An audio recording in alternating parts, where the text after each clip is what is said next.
Shalom, welcome to the Jewish View. My name is Rabbi Nachman Simon with the Chabad House of Delmar, and I have a very special guest with us, Joe Krausman. Joe, welcome to the Jewish View. Thank you. Well, you have a few kudos to your name, and one is that you're an expert in Yiddish, which you don't find too many people. Now, you know a good Yiddish. Yeah. But you don't find too many people. We could talk a little Yiddish. Yeah. And also, you're an award-winning poet. So we try to put the two things together, Jewish and Yiddish and poetry. Well, welcome to the Jewish View, mainly. Thank you. Sheinem Dank. All right, so we're talking Yiddish already. Well, what kind of books do you have, or poetry? Tell us about your background with Yiddish and poetry. Okay, well, my parents, my Eltern, they spoke to each other only in Yiddish. They came from Poland and Russia, where a lot of the Jews came from, and the language between them, and we would answer in English. So my mother would say, "Vermag the tier," "Okay, Ma, I'll close the door." But she knew we understood, but we never answered in Yiddish. Gay essen, go and eat. You say, "Okay." I wouldn't say, "Jetzt ich will." No, we never answered in Yiddish, but we knew what they were saying. Shabbos ich ben schlecht. I bless the candles. So we all knew, me, my sister and brother all knew ben schlecht means, and we'd say, "Okay," which is not Yiddish.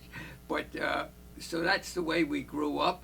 And then I found out I had an uncle who was a Yiddish writer. I wanted to read his stuff in the original language. I didn't read much, so I went to a thing called Jugendruf, Youth for Yiddish, run by Mordechai Schechter. Where is this? Where? It was in Copiague, New York. All right. So I go to Yiddish Bach, and there they would yell at you if you said, okay, swimming in the swimming. No, in the schwimmbesh. You don't say that.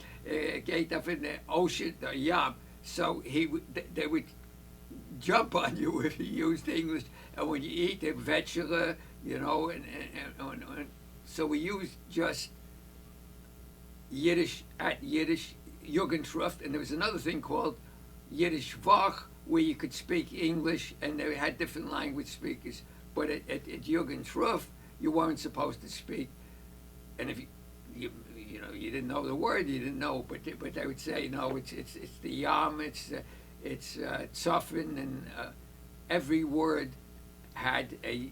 It's Yiddish. They had I mean, this big news, because really you have the American youth, and you're talking about millions of people. You're throughout the, America, and really it's a lost language, and not lost, but very few people, like you say, speak Yiddish. Like here, and I think, of course, the Rebbe spoke Yiddish, but basically, I think I'll ask you this now. A lot of the younger shlichim they sent around, they don't speak Yiddish as much as they used to, because Hebrew more or less took it over. Am I right on that? Well, they're both things. Hebrew in Israel, you have to speak Hebrew. And again, when you say shluchim, that means messengers, emissaries of the Rebbe.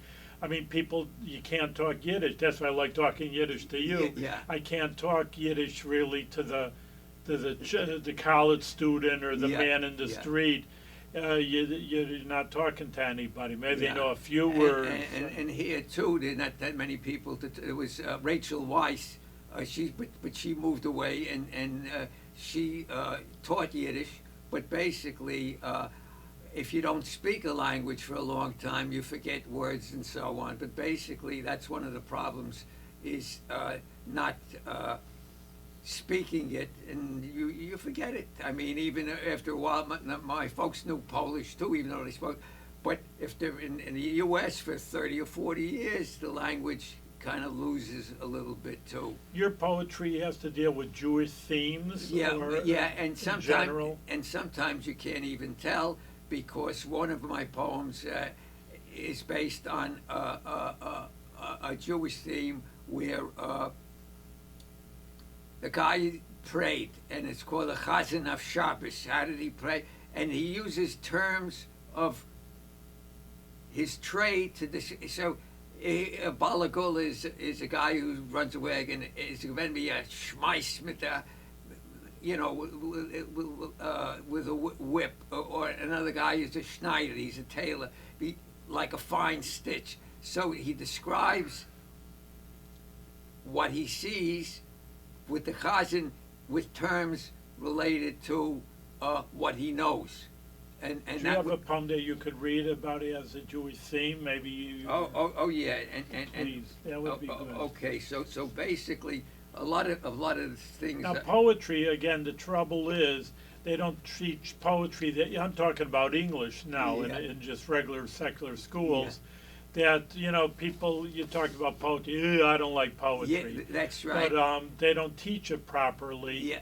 And it is a beautiful means of language. Another thing with poetry, say it's a leader, and you say a leader and poetry. There was a guy on the radio called the Grammeister Tzvi Schooler, and he would recite the news in rhyme, in poetry.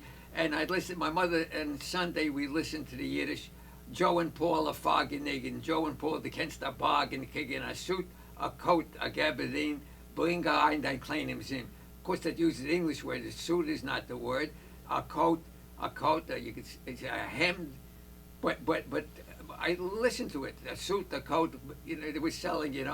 Joe and Paul was a store. A fagenigen means a bargain. The Kenst a bargain. Bargain is not the right word, but what they call that in the Yiddish theater, they use a lot of English words. I'd go into, it was a Hopkins theater in Brooklyn. I'd go with my mother occasionally to the Yiddish theater, and they would use English words, and a guy like Morka Schechter would say you're not supposed to do that. And even in the hotels in the Catskills, they would say, drei Ohms, 75 dollar, whatever it was, for rent. Next rent is their Geld, and basically, and it's the same, I think, with they call it Spanglish. You'll use, stuff like, when you come here, you have to pay rent, you need an apartment, and you go to a store. So we say, ich darf zum store gehen.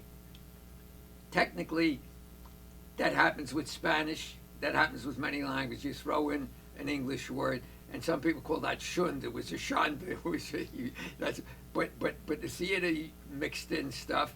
In fact, a lot of people who were very, very frum wouldn't go to a shund play because they spend their time. We have no time for it, and so that's it. We responded in English, and we spoke to it, and because my uncle wrote so much, I wanted to learn a language better, so I wound up going to Kopek to Yiddish. Yiddish, Vach, and another place which is not where you don't have to speak Yiddish was Yiddish land, and the teachers were very good. Schechter was brilliant, and then there was David Katz. And then I went to Oxford to learn Yiddish because they had a thing, and I was in the advanced class. Where in England? In Oxford University. Really? No. Yeah, so in Oxford, I went there, and I have a diploma, and I was in the advanced Yiddish course, and the teachers were David Katz and Yitzchak Naborsky, both very well-known Yiddish teachers.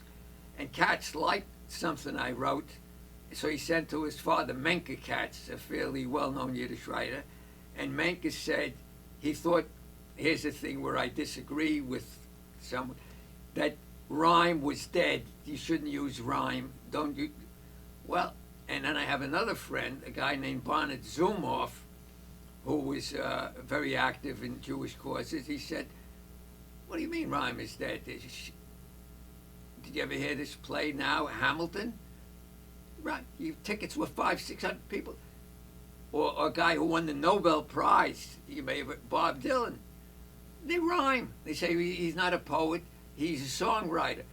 But you know what? I see a poem as a song. Say he's not a poet, he writes songs. Well Bob Dylan won the Nobel Prize. In literature. And you have the Proverbs too. And not only that, when you read the Bible, it's not read, it's chanted. There's a nusach. If a kid is being bar mitzvahed, he just doesn't say it. It's not like reading a novel. There's a tune. And when you're studying for your Bible, they teach you, how to say it. So basically, to say, well, he's not a poet, he writes songs. Songs are lyrics, songs are poems. And they said that about the guy in England, where everyone knows it, course, on New Year, the English New Year, they sing, what's his name? Robert Burns, should old acquaintance be forgot? They say, well, he's not really a poet, he's a songwriter. I don't make that distinction. There's a lead, a gram. So basically, I know him as a poet, of mice and men and so on. It's a poet. So I don't So make you that. have some poem for us? I mean, how about this one that you were reading before to me? Okay, well, Just read that and then interpret it, because like I say, people just don't. people don't know the Yiddish background of it. So you And first I- give I- the background, I- number one, I give and you- interpret it, number two, because Yeah. poetry, it's not like a Harry Potter book where, you don't need an explanation Yeah. to just read it yourself. And here, when this poem won a prize, and it was done in of all places, the best, and I sent this to a magazine, and they sent me 50 copies of it, and they said this is one of the best poems we ever saw about accounting. Now, I'm not an accountant, I can't add 2 and 2, so this is an accounting poem, and he uses the terms of accounting to court this woman. In other words, they call a carpe diem poem.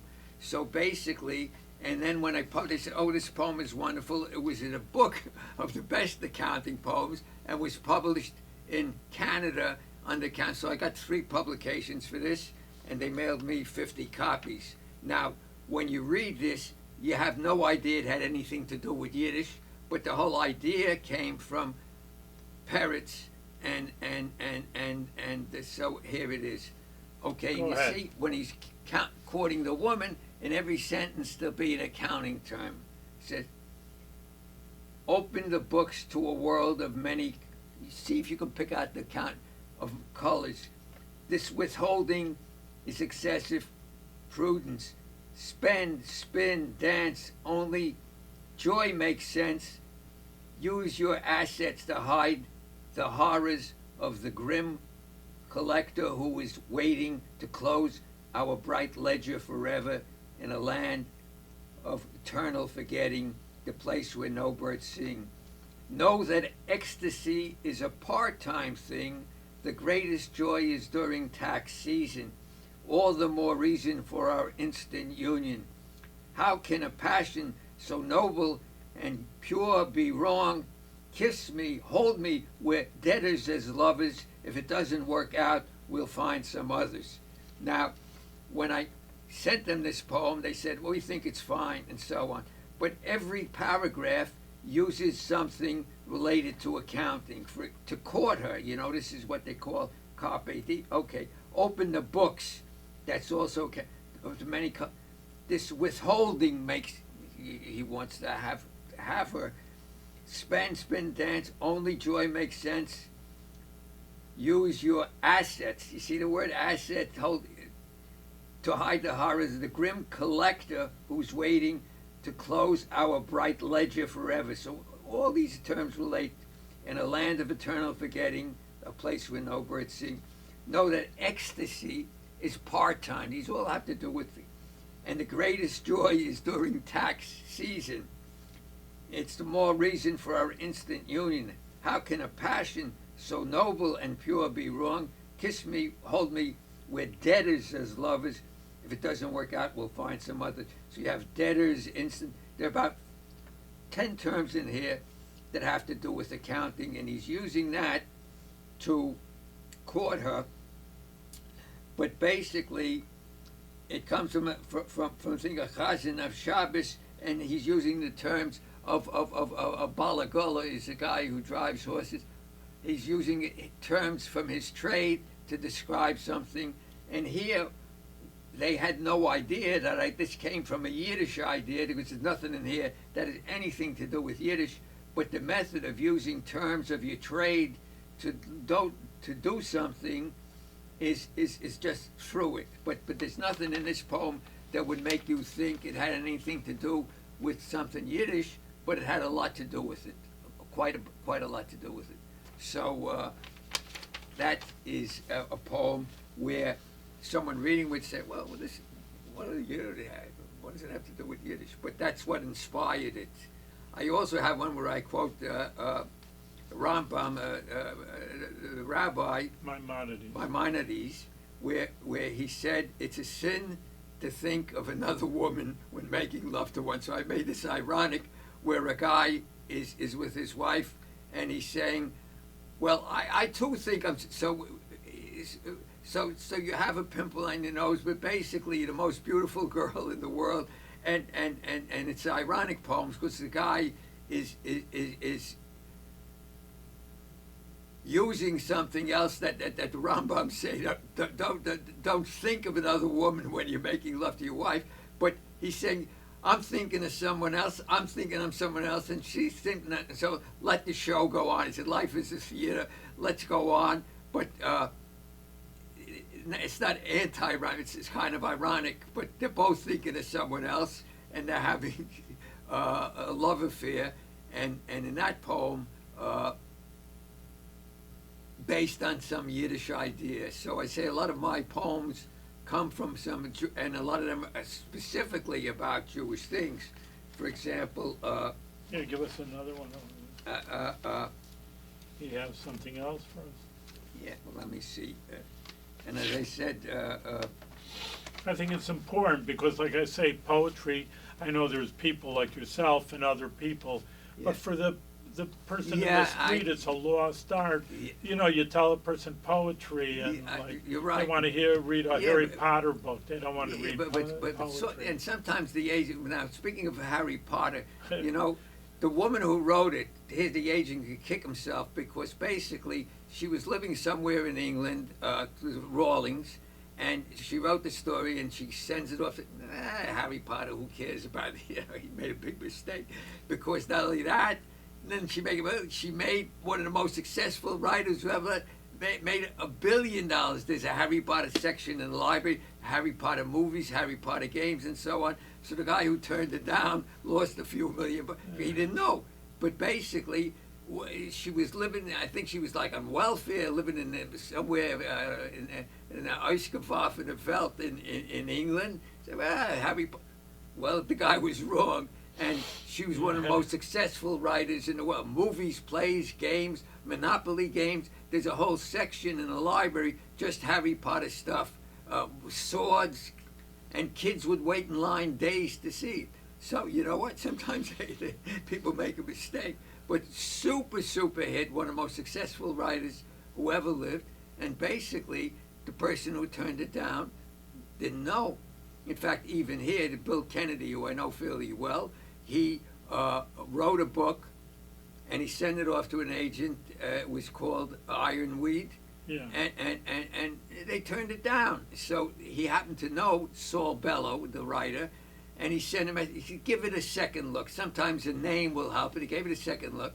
He won the Pulitzer Prize. He won the MacArthur Grant, which is $500,000. So sometimes just having a second look at it, or having someone of note say, take a second look, it will, there's an example here. I had a friend here who had a store, and he sold clothing, and he was in some place, and his hobby was being in a play, and he was in a play in Williamstown, the Williams Theater, and he wanted to become the Writers League, and they said, you know, you're a 75-year-old, who's going to take you, know? Let me send a letter to the agent who would take it. So he sends a letter, they take his stuff, and basically, and the first thing he does a commercial for this thing, Nuveen, and he made a few $100,000. Basically, sometimes a note or a letter will help, and so he had it published, and he had a store in Albany, and the letter helped. So sometimes you never know. And Kennedy then, very nice guy, what he did when he won the prize, he started the Writers Institute in Albany. Really? I didn't know that. Yeah, and then he hired this guy, Paul Grondel, who writes for the paper, and he's very humanistic. He writes about poor people. He's empathy with ordinary street people. And Kennedy, what's amazing about Kennedy, he's almost and I like the way his relation with his wife. They met dancing, and they'd walk like whole, very very good marriage. And she, unfortunately, she just passed away. But he's, I don't know, like 97. He's writing, he's publishing, he's very very active at this age, and that's great because he's a nice guy. And when he won the big prize, he donated a lot to the state, the New York State Writers Institute. Very nice guy. And Paul Grundle also writes for the paper, and he wrote for the paper too, but he was like an adjunct making very little money. And then he became famous. You'll find his books in almost every library, and he won major awards. So you never know. Yeah. You never know. You never know. People find themselves. So, How about another poem, though? okay. Like your poems, and it's educational for our viewers. Okay, it's just Learn how to appreciate poetry. Yeah, and as I said, the big myth is say this is not a poem, it's a song. They say that about what's his name, Robert Burns, and maybe, of course he was a poet, and that play Hamilton, as you know, people would spend $1,000 for a ticket. I'm not talking about in the 15th century. I'm talking about today. People who wait in line to get a ticket. The guy is going with his wife. Cost him $2,000 to see the show, and you know what it was? Poetry about Alexander Hamilton. Music. Guy Miranda, who wrote the book. So.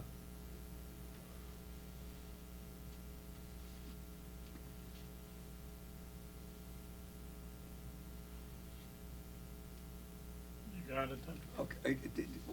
Okay, only one to a customer. Did I read that? No. No, go ahead. Okay. At the restaurant called your life, you don't know how to take, so you nibble around the edges. The tables are overflowing. The cherries must be taken before they wilt. The ice cream must be eaten before it melts.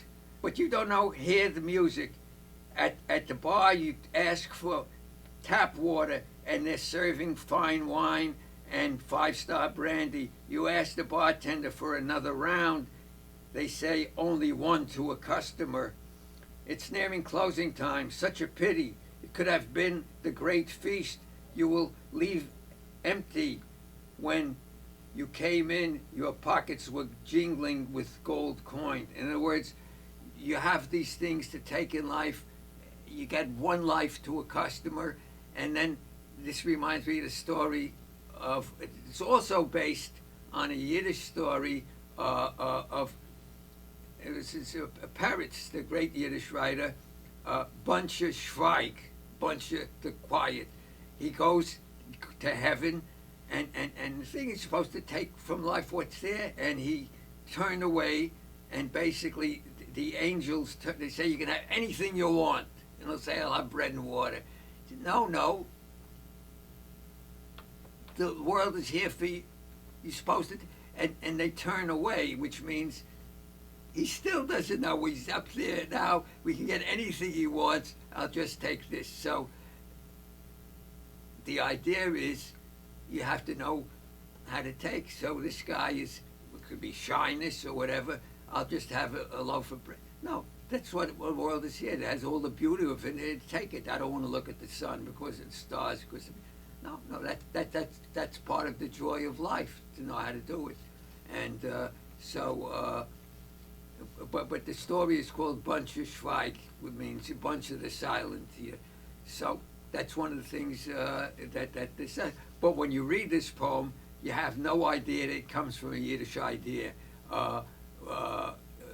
Only one to a customer, one life to a customer. You have, but so basically he didn't know it.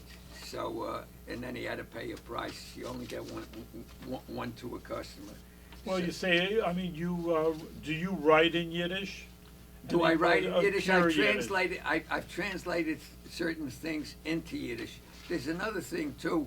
Me and my friend Michael Spudich, who is not Jewish, he came to Yiddish through music because he played klezmer music, and he came to Yiddish Vach, and so he became knowledgeable about Yiddish, but basically through music, klezmer. So he was a musician, he played the accordion, and he works for ASCAP, and he's in charge of giving out awards. So he's very popular with people, and they gave to the Albany Symphony. They gave a couple of awards, and he picks who gets the award. But he's not Jewish. And one of the great Yiddishists is someone who isn't Jewish too. There used to be an ad with Levy's bread. It was a guy looked like a Native American. You don't have to be Jewish to like Levy's bread. Of course, you don't have to. And even when they had the gutters on Passover, Maxwell House coffee I have a lot of because that became very popular because the Haggadah had Maxwell House coffee on it, and I have some old ones stained because that and that was a classic thing. You don't have to be Jewish to. Yeah, I met a few people. Obviously they weren't Jewish. One was a black person, another, and they start talking Yiddish with me. Yeah. I says, "What's up?" He says, "Well, they work for a Jewish place in New York City, and they had to learn Yiddish." Word. Yeah. So yeah, but some people, and I say Spudish is not Jewish, and the guy, they had this play, Fiddler on the Roof, in Yiddish too, and why was it so popular? Fiddler on the Roof, the great hit. Why was it so popular in places like? Because all over the world. All over the world. I'll tell you one thing. It's called when you get married, a man has a son and a daughter. The sons, my grandfather had 9 daughters and 3 sons. And what happened was, a daughter, you have to make the wedding. It's a son brings in money, a daughter is going out. If you have 9 daughters, it's a chanvei, because you have to make a wedding for 9 people, and then you invite everybody. But you have a son, it comes in. And with inheritance, the son gets the first. So basically, 9 daughters, and in Europe where my grandfather lived, anyone who was there in the Second World War, all the 4 sisters were killed, and the one who got away, Yitzchak Blumscher, my cousin, went to Tel Aviv, and he got out before, through trickery, he got out. He wasn't supposed to leave, and he was in Tel Aviv. And the minute I saw him, he said, "Oh, here's a poem I wrote." So that was in the family. He said, well, and I liked it a lot. Very, very nice guy. When I went to see him, I was surprised. He didn't speak English. Bayless son, oh yeah, she's my cousin. Big hug, and he took off from work, took me around the place, and he wrote poems. So that may have been something in the family. But Zeta Gershon, my Zeta was also what they call a cipher, meaning he wrote scripts. He also was Masada Kedushin. He made weddings. He also was a cantor. Yeah, he also was a cantor. And when he sent something to my mother, he had his seal on it. Now, the thing about him was that he had many, many talents, but when Hitler came in, he couldn't do shechita. They outlawed it, and that's where most of the dough... Ritual slaughtering, just translating it for people. Ritual slaughtering. So basically, and not only that, if the animal had any defect, it was actually very well, they had, if the animal had any defect, it was treif, meaning not kosher. In other words, so the guy would have to examine it. It was very, very careful. And also the blood had to be drained. In fact, when I was a kid in Brooklyn, there was an egg candler. So they hold the egg up to a light, and if they had a blood spot, it was treif. So basically, the myth that Jews drink absolute baloney, or Jews, they take kids, and not only that, you're supposed to get rid of that's one thing you're not supposed to do, is to drink blood, period. So the myth is the opposite. The Jews take blood. Yeah. Narishkeit, which means foolishness. But there was a guy, and they'd hold the eggs up, and they'd see a blood spot, treif, meaning no good. You remember? It was just the store that did that. They'd candle eggs. I don't know if they still do it. I mean, you're supposed to have a little blood spot. But basically, the myth that they take blood, and it's just not true. It's let's say, narish. You know, Joe, we only have a minute left. I want to thank you. And Oh, yeah. do you have any last-minute word for everybody to learn Yiddish or read your poetry? No. Here's the thing. This is one of the best translations. This is Halkin, this is Tavia, this is Shalom Aleichem. He also wrote stories about traveling and meeting people all the way. And what this book does, it has a big glossary, and people who praise this book are like Saul Bellow, Cynthia Ozick, and so Hillel Halkin wrote it. And in the back, they have the words that come from Yiddish, that come from Polish. So this is a very, very good, and he'll take a word and say where it comes from. He'll misquote in the words, Tevye makes mistakes, and basically he'll explain it, and he'll say this word, Yiddish word comes from German, it comes from Polish, floor, but podloga is Slavic, or schmata. That's not Yiddish? It's Yiddish, but it comes. See, here's an argument I had with my cousin who knows Hebrew better. He said, "Well, that's no. The schmata is a word for rag. It comes from just like in America. There are words that come from other languages than American. Well, I mean, what's the American word for psychology? Psychology. So basically, and he'll go into it. When this got rave reviews, so this book is very, very good, and it'll have words, a wheeler dealer, a balagala, and so on. Very, very good. I highly suggest this book, and it called The Jewish Mark Twain. In other words, when he died, there was thousands of people came to his funeral, and he was the Jewish Mark Twain I'm talking about. And his name, of course, wasn't Shalom Aleichem. That's equivalent to say, peace be with you, or hello. And Mark Twain's name wasn't Mark Twain, it was someone else. They both had a lot of problems in life. And another thing that turns people to comedy.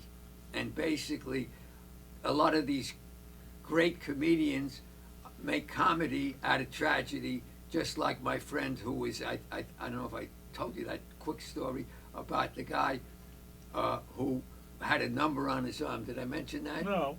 Okay, this guy was in the Holocaust with a number on his arm, a friend of my brother, and basically what happened is, he said, I have a joke. A joke? I mean, this is terrible stuff. So a guy knocks on the door, he's in the bathroom, guy knocks on the door, and he says, Wehrmacht. Wehrmacht is the German armored corps. But he answered in Yiddish, and also, who's making? He said, Ich mach. Wehrmacht, ich mach. And then the guy says, SS. SS is a storm tremor. It says, Es du. So you get it? So who's making? I am. Of course, if you haven't told the joke, the German would probably be killed. Wehrmacht, ich mach. And he said, SS, Es du, meaning you eat it. So, but basically, that's kind of, I would say, maybe a little bit schmutzig, dirty, but basically, the tragedy is so bad, they make a joke. In fact, even after the Holocaust, why would you say, "Zogen es keinmal aus dem Geisten, that's in Weg, but kommen die Euschgebank the shore, never say it. So why would you write a song in it? Because that's the way you handle it.